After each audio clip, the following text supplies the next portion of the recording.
नमस्कार। मैं सुधा सक्सेना। कर्म ही मनुष्य के जीवन का दूसरा नाम है या कर्म जीवन का पर्याय है। वैसे कर्म हम अपनी सहूलियत और अपने लिए करते हैं, लेकिन अगर हम और सबका ध्यान रखते हुए, परिवार का, समाज का ध्यान रखते हुए करें तो वह आध्यात्मिक कार्य कहलाते हैं, क्योंकि आत्मा का गुण ही है दया, वीरता, साहस, प्रज्ञा इत्यादि जो है। तो यदि हम बुद्धि, ईश्वर ने जो हमें बुद्धि दी है, उसके द्वारा विवेक से यदि हम कार्य करें तो हम देखेंगे कि यदि सबको लाभ होगा तो हमारा लाभ दुगना हो जाएगा। इसी को आध्यात्मिकता कहते हैं। आइए आज आध्यात्मिक विकास पर ही कुछ चर्चा करते हैं। सुखी, संतुलित और सार्थक जीवन के लिए आध्यात्मिक विकास अत्यंत उपयोगी है। इसका एक लाभ हमारे तन और मन दोनों को होता है, यानी इससे शारीरिक और मानसिक स्वास्थ्य दोनों ही बेहतर होता है। और इससे भी बड़ी बात यह है कि आध्यात्मिक विकास नई खुशियाँ और अनुभूतियों के द्वार मनुष्य के लिए खोल देता है। जब हम दूसरों का दुख दर्द दूर करते हैं तो हमें गहरा संतोष होता है और प्रसन्नता मिलती है और लगता है कि हाँ, हमारा जीवन सार्थक हुआ है। इस तरह जो खुशी जीवन में आती है वह भोग विलास से होने वाले क्षणिक आनंद से कहीं अच्छी और बहुत ही आनंदप्रद होती है। बहुत अलग तरह की वह खुशी होती है और यह फिर कभी ख़त्म नहीं होती। जब भी हमें याद आती है, हमें वह एक अनूठी और एक संतोष देने वाली भावना पैदा होती है।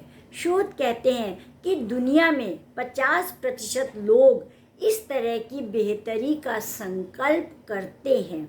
इनमें से मुश्किल से 10% ही कामयाब हो पाते हैं और बाकी शुरुआती दौर में तो लोग जुनून में कार्य करते हैं, फिर धीरे धीरे करके वह पुराने ढर्रे पर लौट आते हैं। वो इसलिए कि जब हम आध्यात्मिक कार्य करते हैं तो अनेक बाधाएं हमारे मार्ग में आ जाती हैं और उन बाधाओं से घबरा करके हम पुनः अपने ओर केंद्रित हो जाते हैं। एक सीमित दायरे में हम केंद्रित हो जाते हैं, फिर खट से इस नतीजे पर पहुंच जाते हैं कि कुछ नहीं हो सकता, हम कुछ नहीं कर सकते। वास्तव में एक दिन में हम सब बदल देना चाहते हैं, लेकिन एक दिन में तो नहीं कुछ बदला जा सकता है। उसके लिए हमें निरंतर प्रयास करना ही होगा। दरअसल हम खुद से बहुत सारी उम्मीदें पाल लेते हैं। सबसे बड़ी बात यह है कि ढीले पड़ जाने पर हम दोबारा कोशिश नहीं करते हैं। कहीं ना कहीं यह भी सच है कि वादों को निभाने से ज़्यादा उन्हें तोड़ना आसान होता है। माने संकल्प हम निभाएं, उससे ज़्यादा आसान है कि हम उसे तोड़ दें और हम फिर बैठ जाते हैं। जब हम असफल होते हैं तो यह मानकर कि आदतें नहीं छूटती, हम अपने वादे से पल्ला झाड़ लेते हैं। असल में मनुष्य जीवन की असली सार्थकता गहरा संतोष हासिल करने में ही है।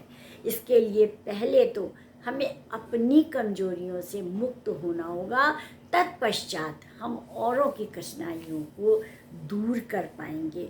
इसके बाद ही मनुष्य धरती पर रक्षक की मूल भूमिका निभाने के लिए आध्यात्मिक रूप से तैयार हो पाता है। हो सकता है कि आध्यात्मिक विकास की राह में कुछ कठिनाइयाँ आएँ, कुछ भटकाव हों, तो भी हमारी हर कोशिश इस पर टिके रहने की होनी चाहिए। इसमें योग और ध्यान अभ्यास की महत्वपूर्ण भूमिका होती है।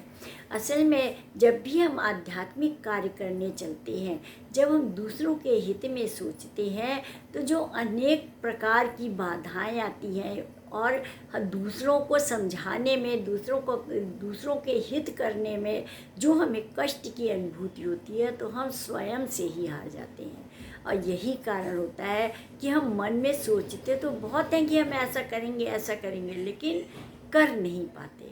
लेकिन वही व्यक्ति सफल होता है और उसी व्यक्ति को आनंद की प्राप्ति होती है जो अपने संकल्प पर डिगा रहता है और निरंतर अपने कार्यों को बढ़ाता है।